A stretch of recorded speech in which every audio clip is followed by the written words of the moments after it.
una empresa muy grande en Colombia, para no dar el nombre. Estaban evadiendo impuestos. Por X y razón me entero la información, lo pongo en conocimiento de las autoridades que corresponden. Estaba involucrando a su primo, involucraba a su esposa, que era la contadora de esta empresa. Él me hace un ofrecimiento, 300 millones de pesos es demasiado dinero. Cuando me hace el ofrecimiento de dinero, no me interesa su oferta, esta mierda no, esto no va conmigo. Si usted me entrega la información y me dice quiénes más saben de esto, las cosas pueden ser diferentes. Proceden a introducir un palo de un recogedor de basura por el recto. ¿Me dijo, usted tiene hijos? Le dije, sí, uno. Me dijo, pues era el último. Procede a jalarme el pene y empieza a quemarlo, o sea, enciende cerillos, fósforos, se empieza a inflamar y revienta, estalla. El daño físico, se puede decir que hasta el día de hoy, si voy 10 veces al baño, 10 veces me acuerdo lo que pasó.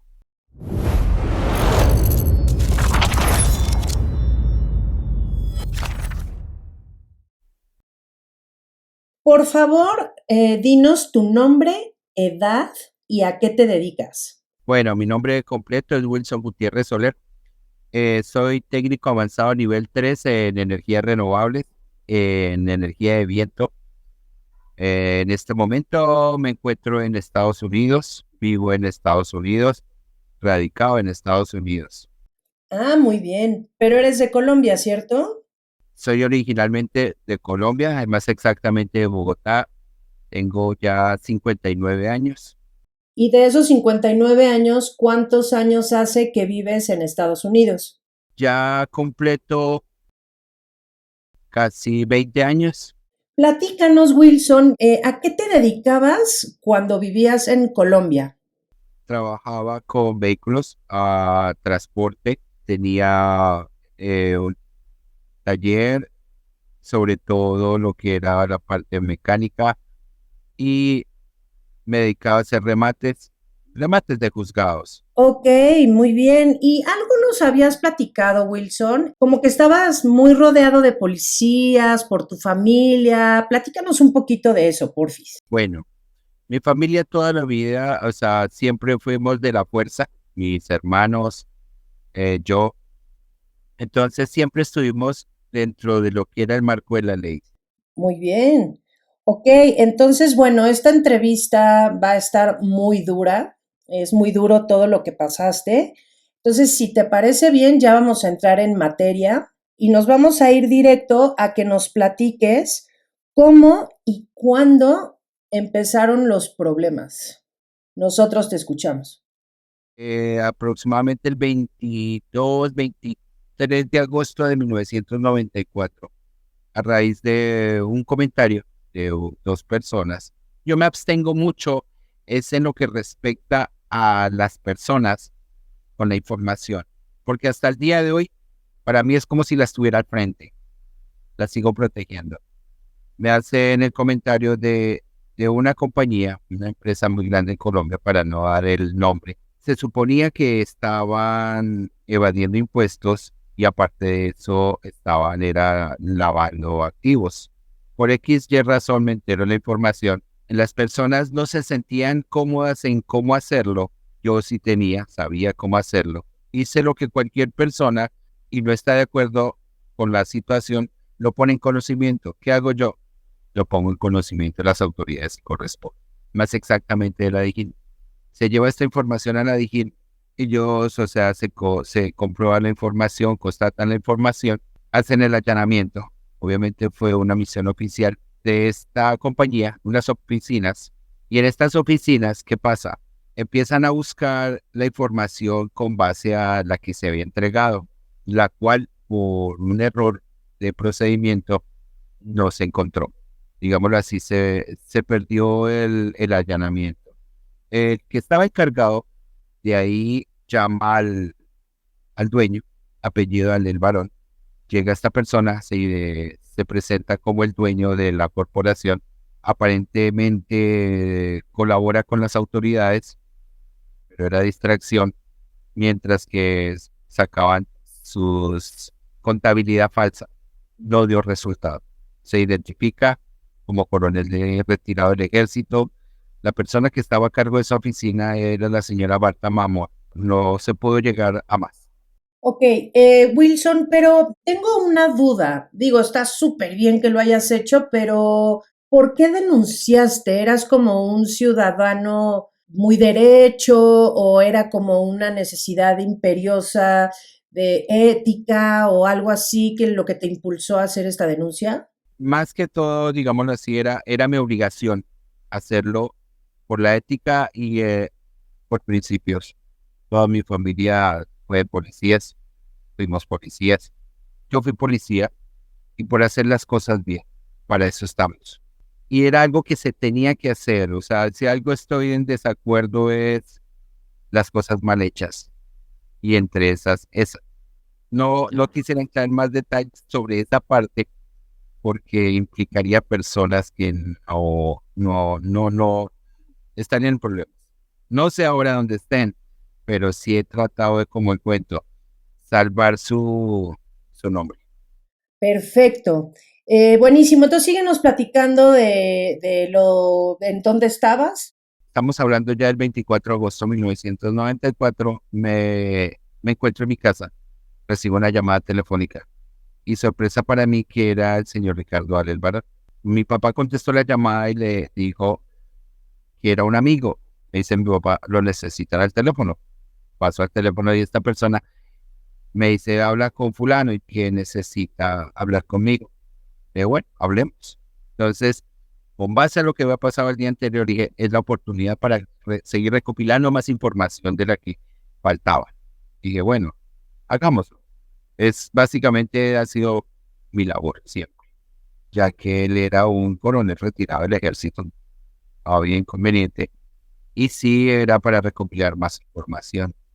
Me coloca una cita, acudo a la cita, y en la cita nos sentamos en una cafetería, más exactamente un Dunkin' Donuts. Cuando yo llego, él está sentado en una barra, llego a la barra, me acerco y le digo, bueno, ¿quiere tomar algo? Me dijo, sí, una agua aromática. Le dije, perfecto, ya somos dos entonces. Fui pedí el agua aromática, se la trae, me senté. Me dijo, bueno, le voy a hacer una oferta, pero necesito que me diga quién o quiénes de la Dijín saben esto. ¿Quién más tiene la información y cómo consiguió usted la información? Él me hace un ofrecimiento, una gran cantidad de dinero, una fuerte cantidad de dinero para la época de 1994 en Colombia. 300 millones de pesos es demasiado dinero, bastante. Porque era el afán de conseguir esa información a costa de lo que sea. Porque por esa información estaba involucrando a su primo, involucraba a su esposa, que era la contadora de esta empresa que se dedicaba a lavar el dinero. La conversación iba bien hasta cuando me hizo el ofrecimiento de dinero. Cuando me hace el ofrecimiento de dinero y me lo acerca, la respuesta inmediata fue no. Palabras textuales le dije, mire, si íbamos a hablar, no íbamos a hablar de esta mierda. Aquí no vinimos a hablar de dinero. Entonces, no me interesa su oferta. Muchas gracias. Y no, me dijo, mire, reciba el dinero, solamente dígame quién o quiénes más tienen la información, quiénes más saben de esto. Porque me acercó el dinero. Lo que hice fue devolverle su dinero. No lo toqué con un dedo, se lo regresé nuevamente. Se lo repetí, aquí no vinimos a hablar de dinero. Esta mierda no, esto no va conmigo. Son sillas giratorias, me giro, me paro. En el momento en que me paro, me colocan una pistola en la cabeza y me dicen palabras textual, quieto y si se mueve, se muere. Lo que hice fue levantar las manos y en ese momento sí sentí que se abrió la tierra y me estaban comiendo. Empieza la gritería, o sea, como si estuvieran matando a alguien, porque era obvio, habían personas ahí que eran civiles. No sabían lo que pasaba, pero había mucho personal armado. Para hacer la historia más larga corta, es la persona que me colocó la pistola en la cabeza era el coronel, director de Lunas en ese tiempo. Entonces, estaban utilizando recursos de la policía, recursos de la institución para hacer sus cosas. O sea, esto fue totalmente al margen de la ley. Era algo al margen. Por eso utilizó todo lo que tenía a sus manos para conseguir esa información. Proceden a hacer una captura, que no es una captura, sino es un secuestro ¿Qué sucede? En ese momento me esposan, me llevan a la parte de atrás de un jeep y como es muy común en mi país desaparecer las personas, me colocan a la parte de atrás y en el momento en que me colocan a la parte de atrás hay un señor, un capitán, me dice, vamos a hacer una cosa, si usted me colabora a mí, yo le colaboro a usted. Estando yo esposado a la parte de atrás de un jeep, tirado como cualquier bulto allá atrás, le digo, bueno, está bien, ¿cómo me puede colaborar usted a mí? Pero si usted me entrega la información, si usted me ayuda, o sea, a entregar las otras personas que sabían todo, yo le ayudo, yo le colaboro, le dije, bueno, está bien, no hay problema. ¿Usted es juez? No, yo pues obvio que no soy juez. Le dije, ¿usted es fiscal?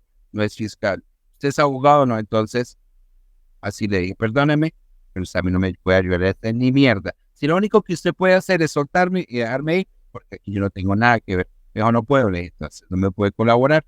Peor, que fue. Me empiezan a llevar por los cerros. Normalmente ahí es donde desaparecen las personas. Pero bueno, en mi imaginación yo no iba a llegar a ninguna parte. Llego a lo que es la estación de policía, colocan el vehículo en reversa por una puerta, yo creo que no más de 2 metros de ancha, por 1,50 de alta, y me bajan. Paso derecho por la guardia y algo que me causa curiosidad es que sigo derecho hasta un calabozo que queda bajando por unas escaleras. Ya cuando vi esa situación, no desconozco cómo funciona. Si a mí no me registran a la entrada, quiere decir que nunca estuve ahí. Entonces, o sea, si no entré, nunca estuve. Me llevan al fondo del calabozo, a la parte de abajo, por unas escaleras hay un tanque de agua.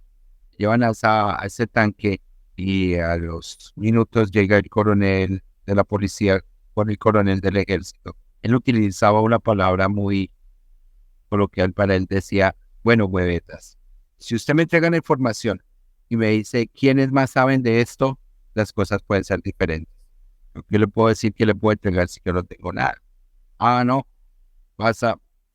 proceden a bajarme el pantalón, estando esposado al tanque. Tempestivamente me dice, entonces, no sabe nada. Pero ¿qué puedo decir yo? No puedo decir lo que no es. No puedo inventarlo. Proceden a introducir un palo de un recogedor de basura por el recto. No sabía si lo que había pasado era verdad o no. O sea, mi mente decía no. O sea, experimenta un dolor, sorpresa, no sé, o sea, no son tantos sentimientos encontrados con dolor que uno dice, bueno, ¿qué está pasando aquí? ¿Sí está sucediendo? O sea, suena mentiras, algo irracional, algo que de pronto sucedería en las películas, pero no en la vida real, y mucho menos me estaría sucediendo a mí. Me preguntan si usted gritó o no gritó, yo no sé, la verdad, no lo sabría contestar, si grité o no grité, no sé. Podríamos decir que tu cerebro lo bloqueó. Sí, eh, sí lo bloqueó y yo digo que el cuerpo es tan perfecto que fue el dolor, pero lo llevó a un límite donde el cuerpo para mí lo desconectó, porque después de eso, ¿qué pasa? Me dice esta persona, se le puede decir, ¿pero usted tiene hijos? Le dije, sí, uno. Me dijo, pues será el último. Procede a jalarme el pene y empieza a quemarlo, o sea, enciende cerillos, fósforos y empieza a quemarlo. La imagen que yo tengo es cómo en el segundo cerillo, tercero, se empieza a inflamar y revienta, estalla. Era tanto el dolor que yo veía lo que estaba pasando, pero en mi mente estaba bloqueado, totalmente bloqueado. Yo dije, el cuerpo se bloqueó. Ya el cuerpo estaba viendo lo que estaba sucediendo, pero mi cuerpo ya había dejado de sentir. Pero mi mente no lo asimilaba. Eso para mí eso no estaba pasando. Hay un cúmulo de imágenes de que uno dice, pero si está sucediendo, no, esto no es, no, esto no está, no lo asimilo, o sea, no, en mi mente no cabe de que esté pasando eso. Y decía, no tiene por qué estar pasando si yo no hice nada malo. Yo digo, voy conduciendo a 100 kilómetros y veo un árbol y me lanzo de frente y digo, bueno, sucedió. Pero ni estoy conduciendo, estoy en mi casa, ¿por qué me voy a estrellar? Les digo, ¿por qué me está sucediendo esto si yo no hice nada? O sea, no ameritaba para nada de esto, para nada. En el momento que te torturaron y te hicieron lo que te hicieron, que nos platicaste, ¿cómo es que en ese momento no pasó a mayores físicamente? Es decir, que no te desmayaste o no perdiste toda la sangre, porque me imagino que fue una herida sumamente grave, ¿no? O sea, ¿cómo es que en ese momento pudiste mantener la vida? ¿Te revisaron, te checaron, te pararon la hemorragia? ¿Qué fue lo que pasó en ese momento? La herida es una herida, es quemado. En mi mente está como cuando usted está haciendo carne y se le pasó, se quemó, no hay sangre, todo quedó cauterizado, no hubo sangre, o sea, estaba quemado. En el momento en lo que te digo que cuando eso sucedió, que se infló y estalló, salió ese olor a carne quemada. Correcto, entiendo. Entonces estaba cauterizado y por ende tú no te estabas desangrando. Correcto. No sé, ya después me dicen cuánto tiempo sucedió eso, digo, para mí fue eterno, porque pudo haber sido minutos, pero para mí fue eterno, eso fue una eternidad.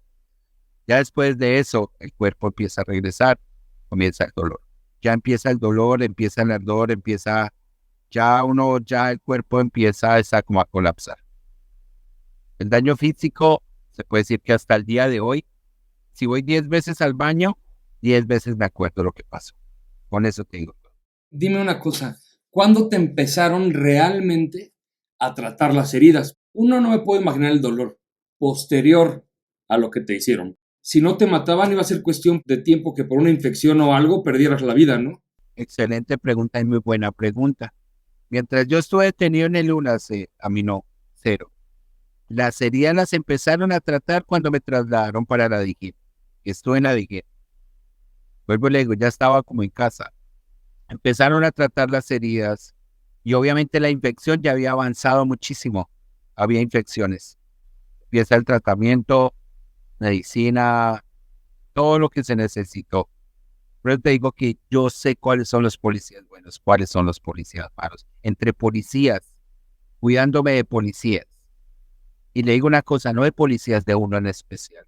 Uno en especial. Porque los otros eran las órdenes de ese salvaje. ¿De qué otras formas te torturaron, Wilson? Ya después de eso, la forma psicológica, ya de aquí no sale. O sea, hagamos esto más rápido. O sea, en mi mente me estaban básicamente negociando la muerte. Yo lo llamaría así. De que entre más rápido yo soltara las cosas, el beneficio sería morirme más rápido. No extender la tortura. Decía, entre más rápido nos diga las cosas, mejor. O sea, ¿quién más tiene la información? ¿Quiénes le dieron a usted la información?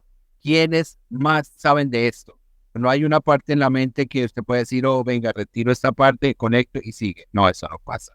Tienen la capacidad de hacerte sentir como que un cerdo tiene más valor que tú. Tú no eres nada, o sea, tú eres ya de lo peor. ¿En algún momento de las torturas tan terribles llegaste a decir, ya voy a decir quién me dio la información? No, en mi mente no estuvo. Esas personas confiaron en mí. Mi papá alguna vez me dijo, cuando usted sea valiente para una cosa, sea valiente para todo. Si usted fue valiente para meterse, sea valiente para sostenerlo. O mejor, no se meta. No lo haga.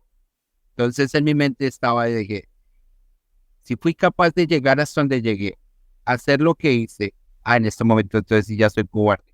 Y por salirme de esto, entonces voy a dejar que unas personas paguen perdónenme, pero por haber sido tan cobarde que ni siquiera mi vida podía salvar, porque si no, yo sabía que mi vida ya no se iba a salvar.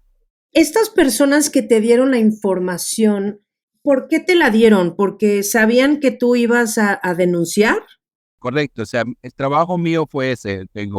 Fui policía, fui militar, y en mi casa siempre nos enseñaron esto, camino recto.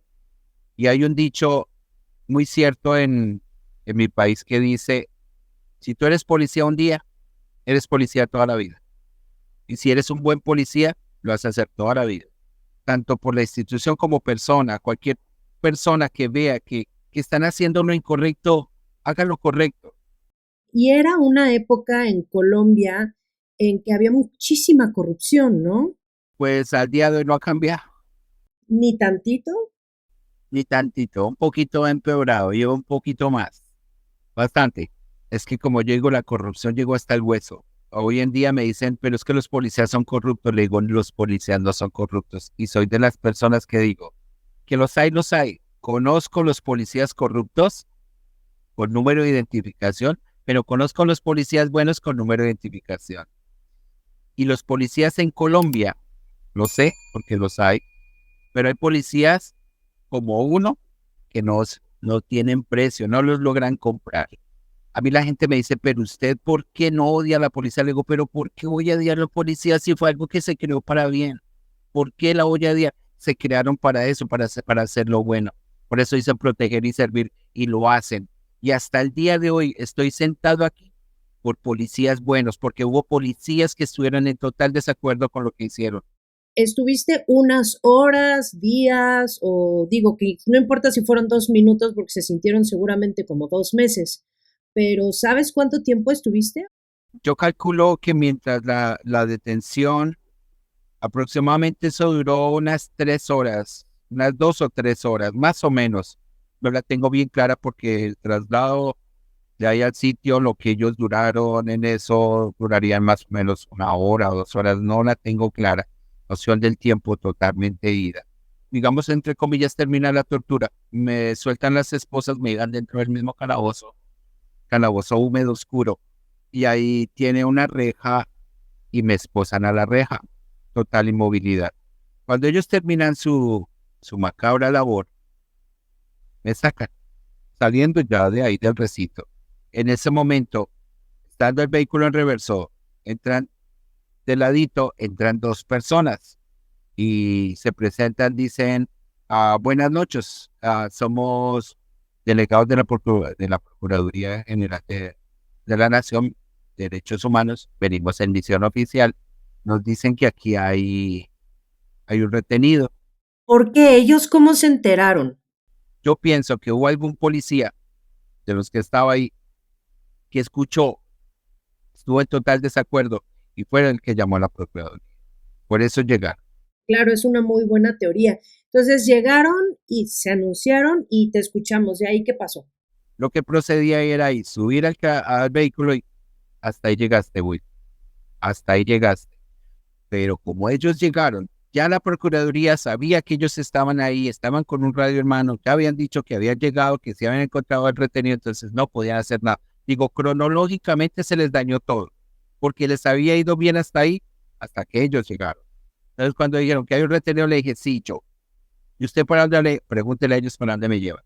Hasta ahí quedó. Hasta ahí les llegó todo, que les tocó hacer la parafernaria de que este señor colocó la denuncia.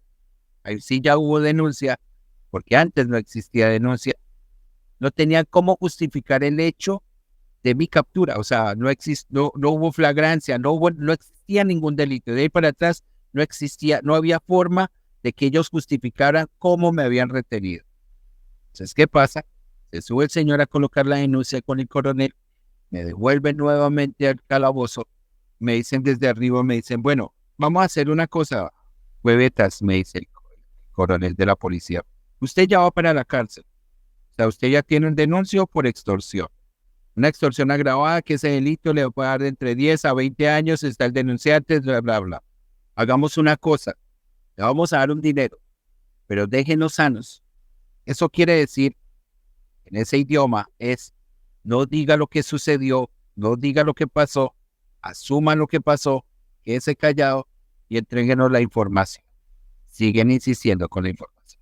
¿Qué te digo yo? Cuando uno tiene una segunda oportunidad de vida, digámoslo así, ya todo te vale un huevo. ¿Tú en algún momento tenías miedo de morir o bien deseabas morir para que eso ya terminara? Sí, la verdad sí. La primera vez cuando me introdujeron el palo, el dolor es tan intenso que no sabes si está doliendo o te vas a morir. Cuando sucede lo del pene, después de que a ti te cortan tus miembros y todo, o sea, te castran mentalmente y físicamente. Dice, bueno, ¿qué sigue de aquí para allá? Lo que yo le estoy resumiendo, diciendo en minutos, en tu mente eso es muy rápido. Dice, ya creo que esto cuando es mejor terminar con lo que empezaron. Dice uno, ya no más. Con eso de cuántos hijos tiene, es el último, entonces quiere decir que usted de aquí para allá sirve para nada. Pero siempre hay el yo interior que dice, no, para adelante, siga, siga, siga. Siempre más adelante hay algo. Siempre hay luz al fondo del túnel, por lejos que sea. Cuando llegaron los de la Procuraduría, me dicen eso, digo, esto ya es una segunda oportunidad, ya no pudieron, hasta aquí llegaron. Estando yo abajo y me dicen, bueno, váyase con dinero, va para la cárcel, pero entréguenos eso. Ya a ti todo te van igual, ya a ti no te importa. Eso es como estar en una playa sin ropa, a lo mismo, todo el mundo estamos, ya no te importa nada. Entonces le dije, mire, la única forma que esto termine, hay dos opciones, o termine lo que empezaron, o hasta que esto se acabe. No hay vuelta de hoja. Ustedes pueden estar allá, muy grandes, todo lo que quiera. Yo comparado con ustedes, soy esto, un granito de arroz. Pero yo para ustedes voy a hacer la piedra en el zapato. Terminen lo que comenzaron. Es la única forma. Textualmente lo dije. Así entre mi mamá en este momento de rodillas y me lo pida. No me voy para atrás, no voy a dar pie atrás. Terminen lo que comenzaron. No hay poder humano que me haga echar hacia atrás. No lo va a haber. No, y eso no va a pasar. Y hasta el día de hoy no pasó. Porque como les dije, si ustedes tienen la oportunidad, no llegan los de la Procuraduría, yo estaría como NN en cualquier parte. Sería un NN. No existí. Nadie sabe. Entonces, no hay poder humano que me haga echar hacia atrás. No lo hay. No existe. Y entonces en ese momento te liberaron. ¿Qué pasó después de eso? Ya cuando me dijeron que tenía cargos, o sea, tenía una denuncia, tenía cargos por extorsión, me llevan a tomar una versión que se llama libre y espontánea. En el momento que voy a rendir la versión, tengo que estar con un abogado. Yo hasta el momento no me siento seguro, porque obviamente no estoy seguro, porque en mi mente no confiaba ni siquiera en los de la Procuraduría, no confiaba en nadie, porque pues si llegan dos personas dentro de una estación de policía con un radio de civil, lo primero que digo es que son encubiertos. No estaba muy tranquilo. Y mientras tú estabas viviendo todo esto, además de las personas de derechos humanos, ¿alguien más estaba enterado? Es decir, tu familia, amigos, ¿alguien sabía que tú estabas pues, secuestrado? Existían los derechos que se llaman los derechos del capturado, pero los cuales a mí no me habían dado, que es, tiene que enterarse usted porque es detenido, tiene derecho a un abogado, tiene derecho a una llamada, o sea, eso no pasó. Después de que rindo la versión, llegan nuevamente los de la Procuraduría y me dicen, bueno, entonces, ¿cómo son las cosas? Le cuento lo que sucedió. Son dos hombres. Lo mejor que puede hacer para salvar su vida, díganle a todo lo que quieran, sí. O sea, salve su vida y nosotros vemos cómo hacemos lo de nosotros. Le dije, mire, si ustedes salen en este momento, se llama el libro de guardia. Van al libro de guardia. Yo no estoy registrado. Entonces ya se sabe lo que iba a pasar. Las personas, o sea, estas dos personas, ven las heridas, salen, se van. Ya después de eso, ya ahí sí me dejaron hacer una llamada, porque ya no había opción. Se les había dañado su pastel. Entonces llamé a un hermano y bueno, ya fue mi hermano, ya de ahí para allá es historia. ¿Cuánto tiempo te quedaste en la fiscalía? ¿En qué momento saliste? ¿Qué pasó? Cuando estoy en detenido, esa noche quedé ahí porque al día siguiente tenía que presentarme ante un fiscal para que definiera mi situación jurídica. O sea, si ya me quedaba o me dejaban ir, pero ante un fiscal. El fiscal llegó a tomarme lo que se llama una indagatoria. Entonces, presento la indagatoria y en la indagatoria llega el Ministerio Público, el fiscal, y no había quien me asistiera. Obviamente no estuve asistido por un abogado, me faltaron a mis derechos. Estuve asistido por una estudiante en Derecho, lo cual no debe haber sido así. O sea, Más coartados los derechos no se pudo. Cuando se va a iniciar la indagatoria, le digo, señor fiscal, tengo algo que decir. Quiero dejar constancia que fui torturado por estas 2 personas. Estando el del Ministerio Público, era otra persona, me dijo, ¿cómo así?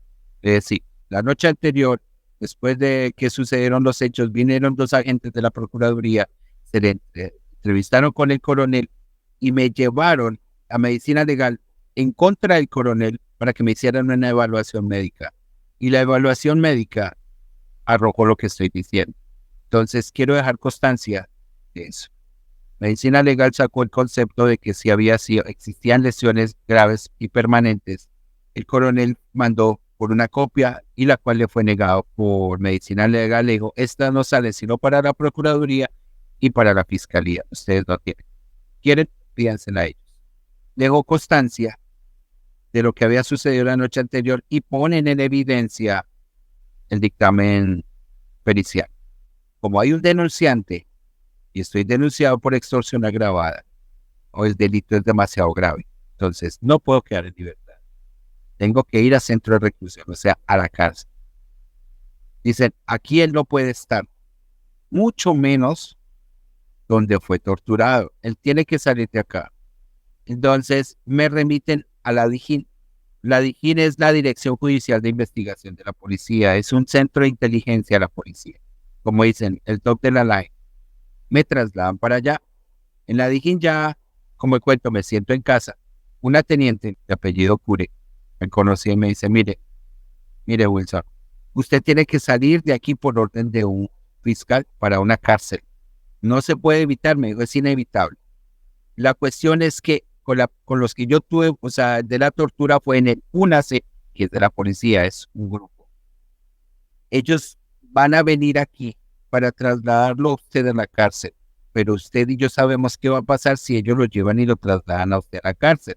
Se corre el riesgo, mire quién es el director del UNACE, el que me acaba de torturar, se corre el riesgo de que hubo fuga, hasta ahí llegaste. Entonces lo que vamos a hacer es, nosotros, o sea, ella va a organizar el operativo para llevarme hasta la cárcel. Exactamente así sucedió, llegaron a hacerme el traslado y ella estaba ahí. Entonces, como él les dijo, no, diga que él salió, o sea, él salió a una remoción, o sea, yo estaba en una diligencia médica porque me estaban empezando a atender las heridas. Se cansaron de esperarme, se fueron. Entonces, ya ella, compañía de otras personas, de otros agentes, arman el traslado, mejor dicho, para hacia la modelo. Cuando llego a la modelo, el director de la policía, de la cárcel, es un policía retirado. Ella va a hablar con él precisamente para que dentro de la cárcel hay un sitio que es solamente para personal que fue de la fuerza pública. Es una cárcel dentro de otra cárcel porque ahí queda usted más todavía encerrado. Porque todo el mundo sabe que el 99 o el 100% de todos los que están en la cárcel quieren saber que los mete a policía. Entonces, lo meten dentro de una cárcel más adentro de la cárcel. Pero bueno, aparentemente más protegido. Entonces voy a esa sección, a ese pasillo. Como el cuento, viene esa despedida dura, esa despedida fuerte de todos ellos, porque amigos, compañeros, tienen que dejar a alguien en la cárcel. No es fácil. Todos hemos tenido ese sueño de cuando caemos al vacío y no hay nada que nos pare. Eso mismo se siente cuando entra uno a una cárcel. Que tú estás cayendo y a tu espalda se están cerrando las puertas. Es como ir caminando hacia el centro de la tierra, un infierno. Y escuchas cuánta cosa te quieran decir. Y estando ahí adentro, ya llegando a ese pasillo, primera recomendación que me hacen los mismos internos: no se acerque a las rejas porque lo matan. Lo arponean, se llama allá. Cuando ya llegué a la modelo, a la cárcel, allá es otro mundo, es un mundo totalmente aparte. Allá se trata de sobrevivir, no de vivir. Yo comparo las cárceles de los Estados Unidos, afortunadamente las he visto en películas. No las conozco y ya me canso de eso y no quiero saber de eso, gracias. Las cárceles de aquí son un hotel 5 estrellas, son un Hilton.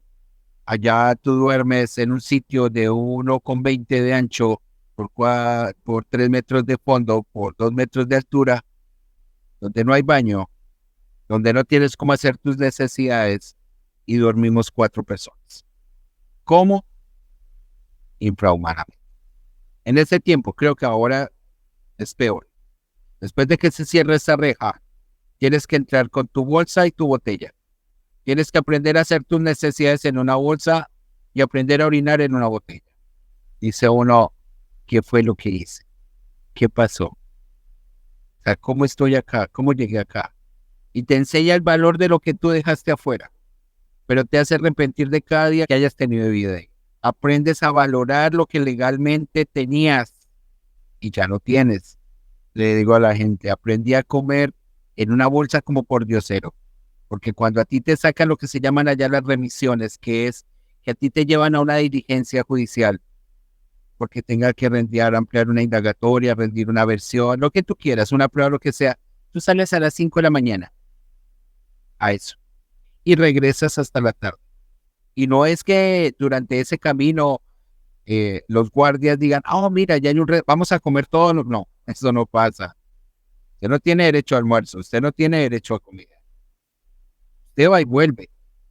Pero si usted tiene buenos amigos, por lo menos te guardan la comida.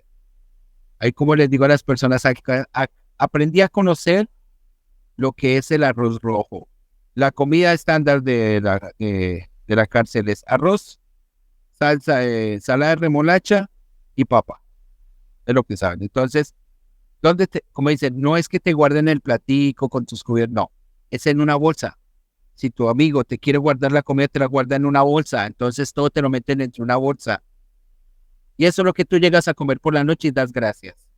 Y nunca se te olvide entrar tus bolsas o tu botella, porque ahí sí estás en problemas grandes, por obvias razones. En esa cárcel, ¿cuánto tiempo estuviste? Estuve casi por 8 meses la primera vez. ¿Y te iba a visitar alguien? Así hay gente que no te falla. ¿Quién es el que nunca te falla? Tu mamá. Ahí es cuando tú sabes quién es quién. Por eso dicen que en el hospital y en las cárceles se conocen tus amigos. Que me hayan ido a visitar amigos, no. Y mucho menos por el delito que estaba. Me imagino, ¿no? Porque siempre es la excusa. Mi mamá, la que nunca falla. Y personas que a ti ni por tu cabeza te pasa que vayan. Porque una de las peores cárceles que hay es esa. Entonces, te imaginas lo que hay ahí. Te imaginas la gente que va a visitar. Ok, entonces dices, la primera vez estuve aproximadamente 8 meses. Pues, ¿cuántas veces estuviste en la cárcel? Debido a la gravedad, no tanto la gravedad del delito, sino las personas que estaban involucradas. No conseguía quien me hiciera mi defensa. La primera vez, pues obvio no tenía para un abogado. Me nombraron un abogado de oficio. Llegó el abogado de oficio y me dice, mire, vamos a hacer una cosa. Váyase de sentencia anticipada. La sentencia anticipada es aceptar los cargos. Yo solo lo miraba así porque era como un abogado de calculadora, de que hacía cuentas y cuentas y cuentas y entonces como ya no es el delito, es la tentativa, entonces como es primer vez, entonces le descuentan tanto, pero si usted hace esto, le descuentan tanto. Yo solo lo miraba y él apuntaba. Entonces me decía, si usted acepta los cargos, cuando él terminó de decirme todo eso, cogí la hoja y le dije, ¿sabe qué? Yo vine a esta cárcel a demostrar una inocencia, no a probar una culpabilidad. Y si me tengo que quedar el resto de mi vida, salgo de esta cárcel inocente, pero no voy a salir culpable.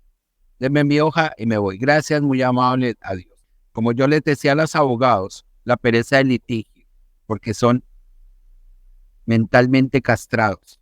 O sea, solamente quieren ir y no les importa cómo, pero sacar un caso que aparentemente ganen. Y se lo dije a más de uno, si yo pudiera, porque no fue el único abogado, si yo pudiera que la legislación dijera que un abogado penal tenía que pasar como los abogados, como los médicos y todo profesional, hacer un año social, ustedes pasarán un año dentro de una cárcel y no vendrían a decirle a uno eso. Por la pereza del litigio, prefieren dejar hundir una persona. No va conmigo. Mejor dicho, me la llevé mal con los abogados por eso. Me consiguieron una abogada, llegó la abogada, Como siempre, cuénteme el caso, cómo fueron las cosas, no sé qué. Perfecto. Me dice, Wilson, una pregunta. ¿Quién tiene las pruebas? ¿En serio? Hasta aquí llegamos los dos también. Bye. Estaba trabajando para esta gente. Solamente les interesaba las pruebas. Hasta que di con un abogado de uno de las personas que estaba conmigo ahí, que era familiar de él. Me dijo, lo va a presentar, es un compadre, me dijo, lo va a presentar un compadre. Y de pronto él le puede ayudar porque no había abogado que se hiciera cargo. Me pedían 200, 300 millones por mi defensa. Y yo no maté a nadie. Se llamaba Francisco Gil Díaz. Primer abogado en la historia que yo conozco que tiene un cliente y el cliente no va y le lleva dinero. Él le llevaba dinero a mí. Sí existe, sí existió. Un abogado de corazón. Sí, de muy buen corazón. Yo lo cuento y digo, primera vez que conocí a un abogado que consigo un cliente para darle dinero y ese fui yo. Sabía la circunstancia. Me dijo, mire, vamos a hacer una cosa. El compadre de él, o sea, con el que yo estaba en la cárcel, afortunadamente él salió en libertad, probaron de que había sido inocente, pero salió después.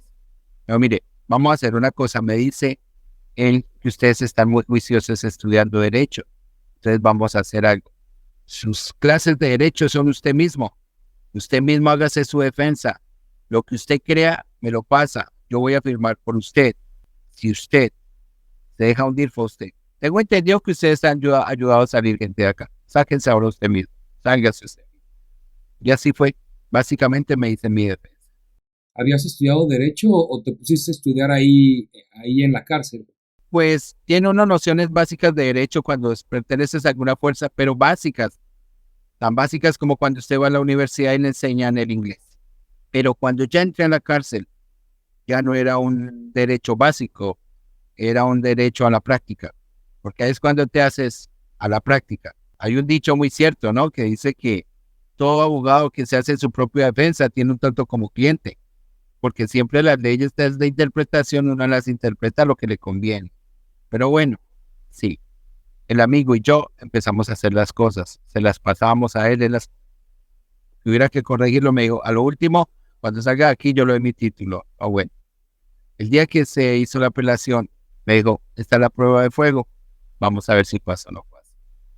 Y sí me dieron la libertad, condicionalmente la libertad. Y así fue como salí. Bueno, por ese caso, estuve libre. Después, cuando salí, nuevamente me empecé a organizar, seguimos trabajando. Yo ya tenía protección del Estado, o sea, ya como eso lo estaba empezando a coger la Corte Interamericana. Yo ya me empezaba a tener mi propia seguridad, o sea, yo no me quedaba en un solo sitio, tenía mi taller, o sea, tenía un taller, pero yo no estaba continua y yo me estaba desplazando por diferentes sitios. Difícil para encontrar, pero dio la casualidad que el día que llegaron a hacer el allanamiento, yo estaba ahí. Las personas que estaban conmigo, obvio las detuvieron también, nos llevaron por receptación.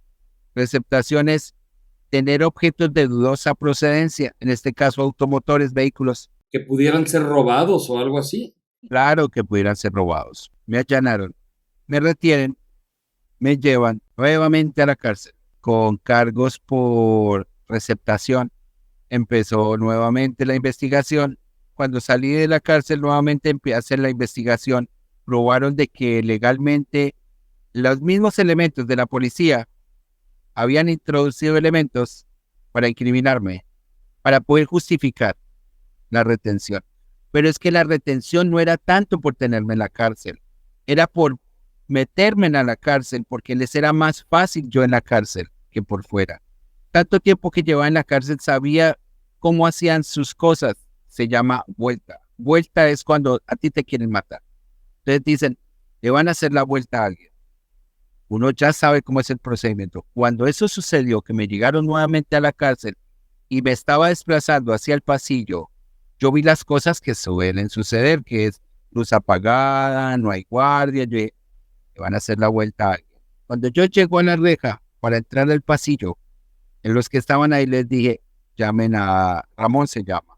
Cuando en el momento en que él llega, les grita a los que venían, no, con él no se metan, con él no se metan. O sea, conmigo, él los logra frenar. Me dijeron, mire, le iban a hacer la vuelta. Pues yo vi toda la película, pues obvio volteo, veo que viene la gente, ya la vuelta era para mí. Me dice, ya se sabía que venía alguien, ya habían pagado afuera para que me mataran a mí adentro, pero gracias al amigo no sucedió. ¿Por qué te defendió? ¿Se acuerda que le comenté que con el amigo nos podíamos a estudiar derecho? Resulta que cuando estábamos ahí, en el tiempo que duramos, nos hicimos muy buenos amigos y para matar el tiempo nos dedicamos a estudiar derecho y a sacar personas de la cárcel. Les ayudamos a hacer los memoriales, les ayudamos con sus casos. Entonces él era muy conocido ahí y era una persona respetada por lo que hacía. Y yo le ayudaba a él. Por eso, cuando él logró detener las personas, fue por respeto a él. Cosas que no se ven. Me dijo, esa vuelta ya estaba paga, no sabía que era usted. O sea, me salvé otra vez. ¿Y esta segunda vez cuánto tiempo estuviste encarcelado? Como casi 2 meses.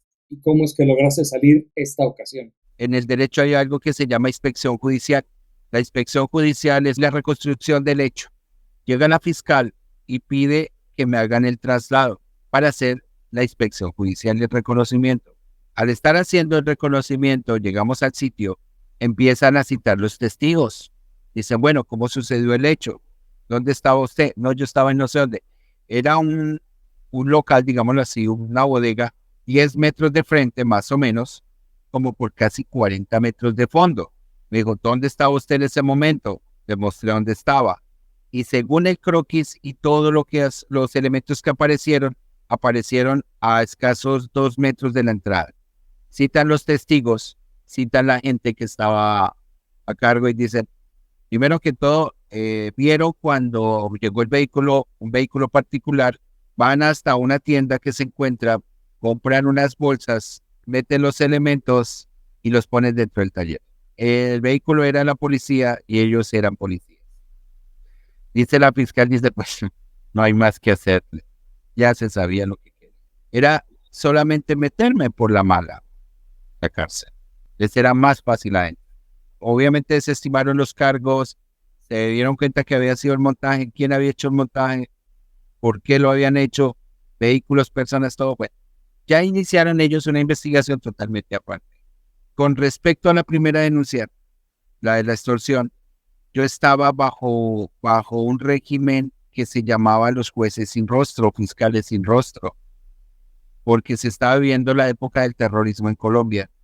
Entonces los fiscales y los jueces eran sin rostro. Cuando tú ibas a dar una versión, era a través de un vidrio totalmente polarizado, que era un espejo, y a ti te hablaban como con la voz del Pato Donald. No sabías quién era, entonces por eso se llamaban jueces y fiscales antiterrorismo. Entonces yo estaba bajo ese régimen. En una ocasión, cuando pedí la ampliación de la indagatoria, me dice el fiscal, bueno, el que estuviera ahí, que no se sabía qué era, me dice, bueno, ¿qué es lo que tiene que decir? Pues que todo lo que se había dicho en la indagatoria había sido bajo tortura, que obviamente no era cierto. Yo lo hice por salvar mi vida, ya por salvarme.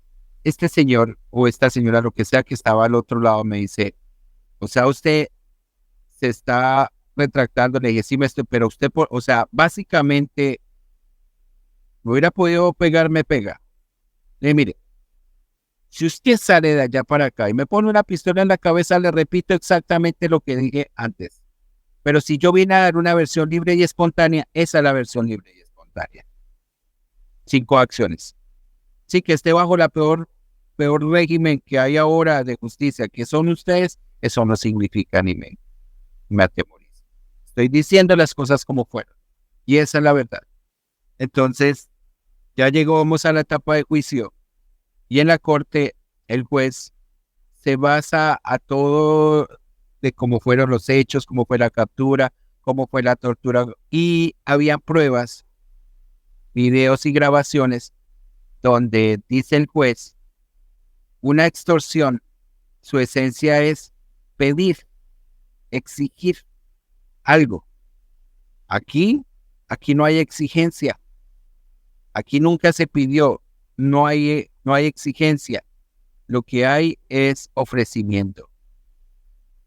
Entonces, ¿dónde existe la extorsión? No existe, delito que no existe. Esto fue un delito que nació muerto, dijo. Después, me exoneraron. En una de las apartes donde al principio les comento que esta persona me hace el ofrecimiento de dinero y se lo regreso, me lo devolvía nuevamente y se lo regreso, dice el juez, palabras textuales del sindicato: aquí no vinimos a hablar de dinero y ni mierda. O sea, hay una obligación del denunciante a que reciba el dinero. Se repite en ocasiones. Entonces, con base a todo eso, y como hicieron las cosas, desechó el caso. Dijo, esto fue algo que nació muerto. Yo podría decir, y siempre lo he dicho, para ti un día en una cárcel colombiana equivale a un año. Y a ti te pueden decir una semana, pero tú a veces no puedes vivir de un día. Si dicen que entre el cielo y el infierno hay un limbo, ese tal vez es tu limbo. Ahí queda suspendida tu vida, pero más hacia la baja, hacia la subida. Un día es eterno. Un día saben cómo romperte tu moral. Pero en mi mente hacía chistes de eso. Y era tanto no sé, o sea, el optimismo que tengo hasta el día de hoy, que yo me acuerdo que iba a mi familia a visitarme. Y yo era el que les daba moral a ellos para que se fueran. Yo les decía, no, miren, esto se va a arreglar, va a pasar esto, yo voy a hacer esto, ¿sí me entiendes? En lugar de que ellos vinieran a decirme a mí, yo era los que les decía. Por ejemplo, hablo con uno de mis hermanos, y es un tema que yo no lo puedo tocar como lo tocamos los dos. Él no puede, se rompe. Entonces me decía, yo no sé usted dónde saca tanto. Digo, ni yo tampoco, pero está. Siempre veo que el vaso se está llenando. Por ejemplo, cuando estaba en la cárcel, yo decía, es tanta la inseguridad y está tan peligroso afuera que por eso, mire, a todos esos guardias cómo nos cuidan. O sea, nadie nos va a robar aquí adentro, nada nos va a pasar. O sea, en mi mente me estaban cuidando. Y así, siempre jugué así. Y cuando saliste, ¿de qué forma lograste rehacer tu vida o cómo fue ya tu vida, pues, entre comillas, libre de esta situación? Digamos, cuando salí, ya familia no tenía, ya lo que fue mi esposa, mi hijo, ya como hubo la persecución hasta el último día, los allanamientos, las persecuciones, las amenazas. Hubo una vez que me dijeron, porque me mandaban las razones con el abogado, lo mismo, que entregara la información. Y yo hasta el día de hoy estoy convencido que mi abogado, Francisco Gil, ahí lo mataron por el caso. ¿Y a las personas que te atacaron, nunca los persiguieron? En Colombia existen delincuentes de cuello blanco. En Colombia hay algo que se llama estratos. Estratos es su condición social, que estrato 1, 2, 3, hasta el 6. Pero cuando usted sobrepasa el estrato, o sea que no existen los delitos para usted. Entonces, ¿qué pasa? Cuando estábamos hablando de lavado de activos, estamos hablando de mucho dinero. Cuando hablamos de mucho dinero, hablamos de poder. Y cuando hay poder, el poder es para poder. Sin embargo, lo que yo logré hacer, de que por lo menos el coronel lo destituyera. De ahí a que fuera preso, no. No, sí estuvo con una orden de captura y estuvo supuestamente detenido en una escuela de formación. El otro no pagó un solo día y salieron exonerados. O sea, conclusión, la culpa fue mía. Eso fue el dictamen, se lo hago largo, corta, pues el proceso por tortura, aún llegando a la Corte Interamericana y todo eso. La conclusión que les dieron a ellos es que la justicia colombiana dijo que, se lo hago así, que la culpa fue mía. Entramos 3 personas, el denunciante, el que captura, el denunciado, a un recinto, sale una persona torturada para desaparecerlo y la conclusión fue que se autotorturó. Pero eso pasa solamente en mi país. ¿Y estas personas siguen vivos? Hasta donde tengo entendido, sí. Alguna vez tuve la desdicha de encontrármelos en la calle frente a frente. Lo que me produjeron fue lástima, porque dan lástima, la verdad dan lástima. ¿Sigues sintiendo lástima por ellos? Sí, porque toda persona tiene una esencia y un alma, pero cuando ya no tienen alma ni tienen esencia son un ente. O sea, uno ve y dice, llenos de maldad, o sea, ¿Cómo puede una persona estar tranquila?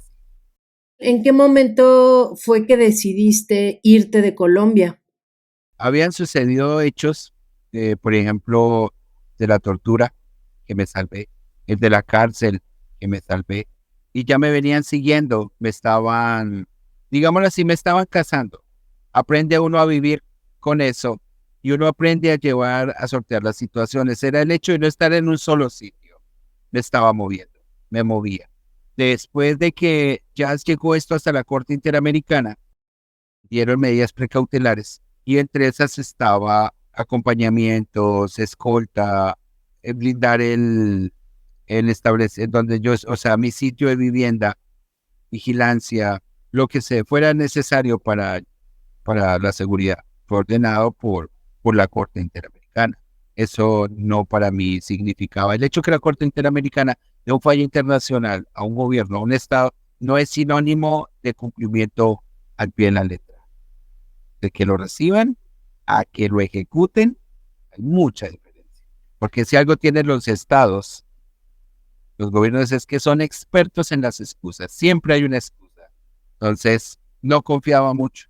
No me acuerdo bien la fecha, no la tengo bien clara.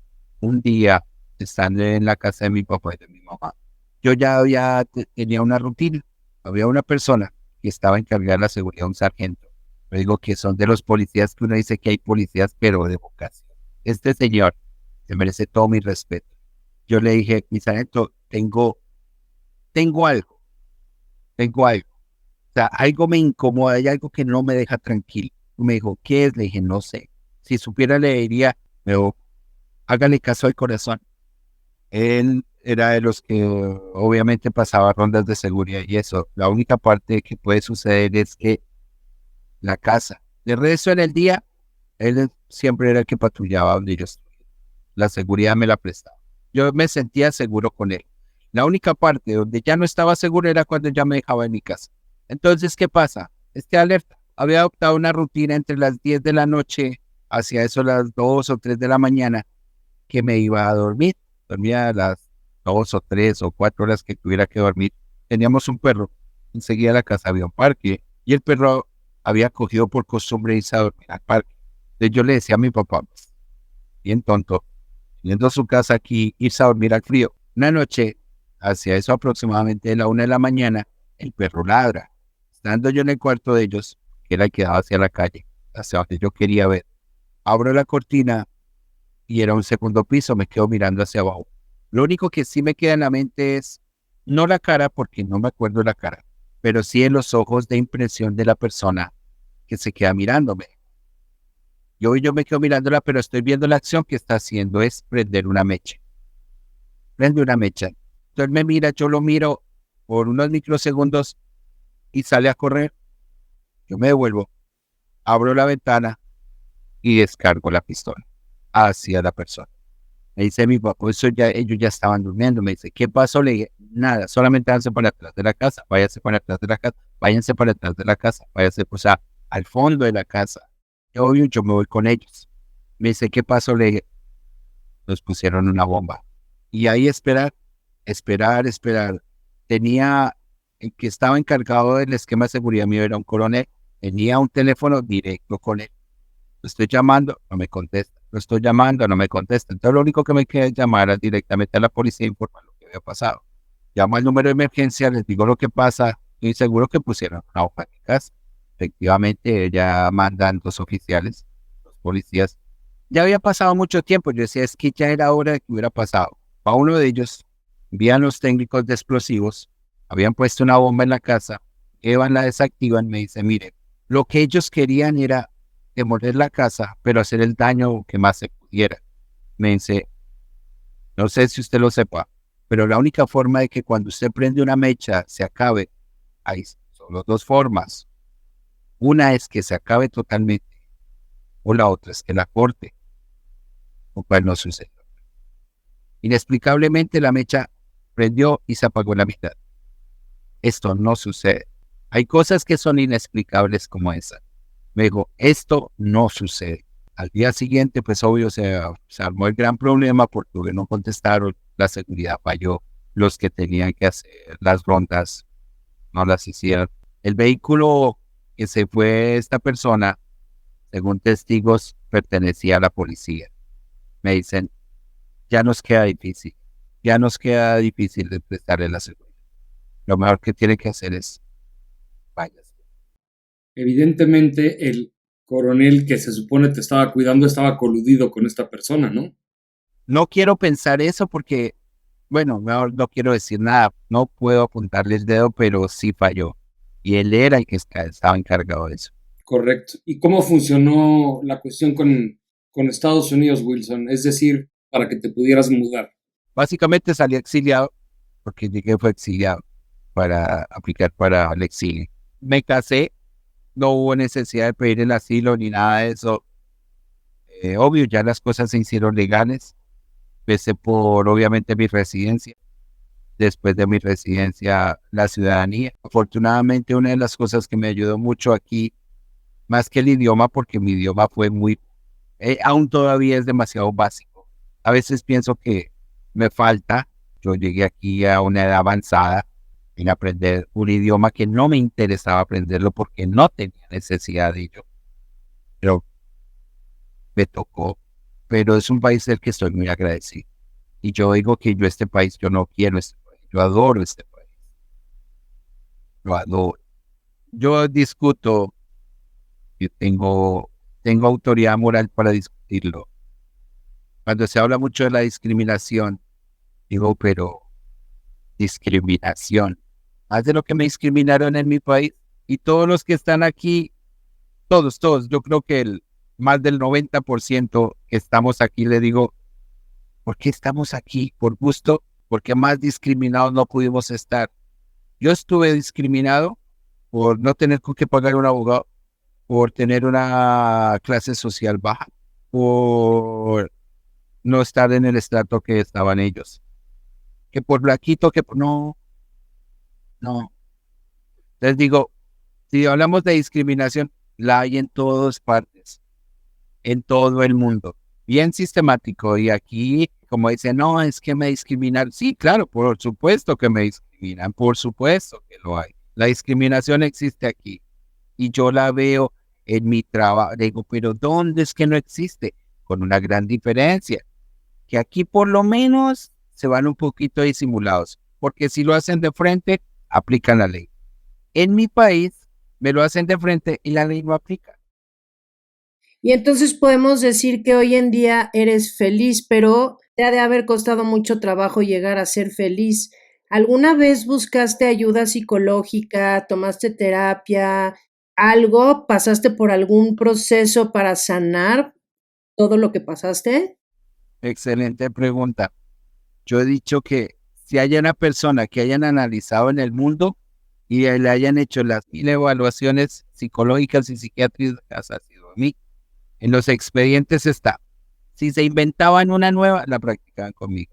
Porque mira hasta dónde llegó el atrevimiento de estas personas que le decían al juez, yo era el que comandaba la operación de que yo era, básicamente, era el director de la policía, que hasta dónde llegaba yo, que había sido capaz de todo lo que es medicina legal y ciencias forenses, las había manejado como que quedaba solamente hacerme evaluaciones psiquiátricas, psicológicas, pero una que me tiene marcado es la que hizo una psicóloga que dice, usted es un enigma de la naturaleza, así lo cataloga.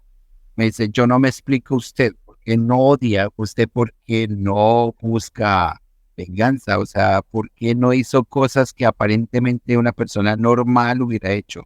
Entonces la respuesta es, me desgasto, me canso. Siempre busqué justicia, la encontré. Pues yo creo que no, porque al día de hoy hubo impunidad. Como digo, gané en derecho, pero perdí en torcido. Así se le dice en Colombia, torcido. El derecho internacional gané porque sí, condenaron al Estado. El Estado aceptó lo que había sucedido, pero perdí en torcido porque ellos no pagaron cárcel. Se salieron con la ellos. ¿Ya no temes por tu vida o por tu seguridad? ¿Qué te digo yo? Siempre está el temor y que una de las cosas que nunca lograron fue saber quién o quiénes o cómo o quiénes más saben lo que yo sé. La última vez que estuve en Colombia hace como 8 años, y estando allá hubo un atentado también. Es que uno es sinvergüenza. Bueno, claro que sinvergüenza no, porque pues mi mamá estaba ahí. Yo quería ir a ver a mi mamá. Intenté regresar a Colombia, monté negocio en Colombia, pero siempre existe esa nube negra encima de que en cualquier momento te va a llover. Y me lo dejan saber en más de una ocasión. Obvio, yo en Colombia tenía escolta, vehículo oficial, la oficina que tenía era una oficina blindada, pero no es seguridad. La seguridad la siento yo aquí. O sea, me siento seguro aquí. ¿Tú qué has hecho con todo tu dolor? Pues te cuento que el dolor para mí es como la gasolina. Si la sabes utilizar, es bueno. O bien puedes poner a mover un carro o incendiar un edificio. Pero en este caso es lo que me mueve. De algo tiene que haber servido y haber pasado por tantas cosas. Se ha dado oportunidades donde en organizaciones de derechos humanos, en Colombia sobre todo, que víctimas me decían, Wilson, hable con ellos. Me decían, ¿cuál es el secreto? Le digo, es que no es un secreto, eso lo sabemos todos, que no hay secreto. Parta de un solo principio, no odie, no odie.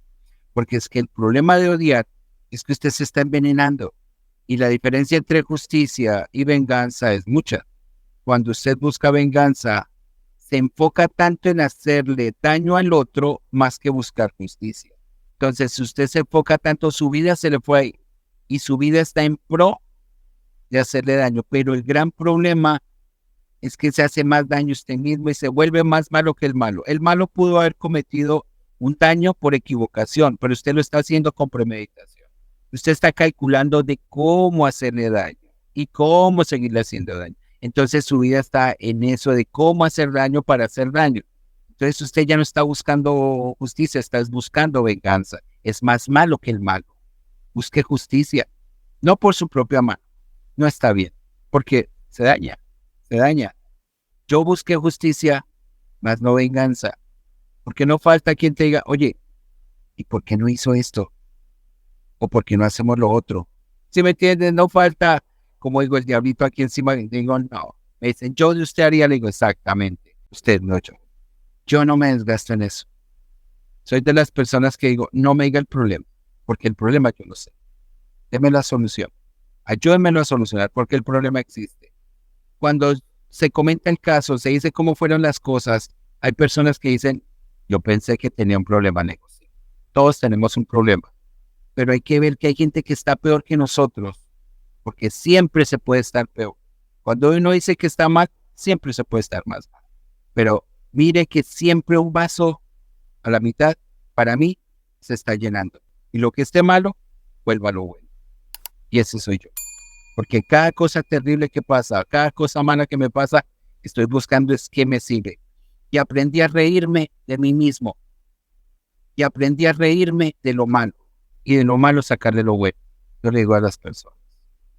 Y para que nos platiques entonces de tu organización, porque pues sí has materializado tu dolor en algo que aporta muchísimo a la sociedad.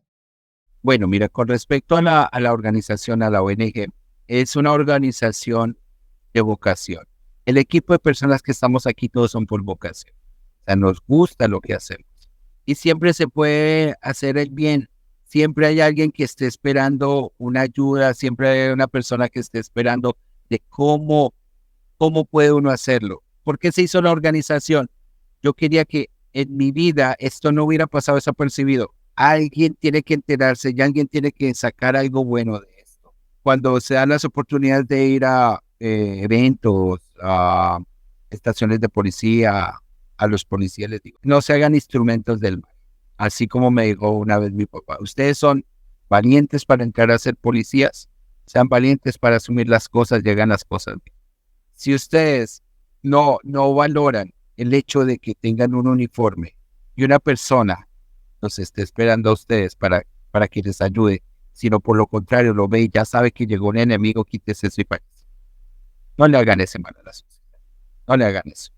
Entonces, ¿de qué se trata la organización? Precisamente de eso, de promulgar y llevar hasta donde se pueda los derechos humanos. ¿Qué hago yo, por ejemplo, con los libros? Yo los dono o los regalo.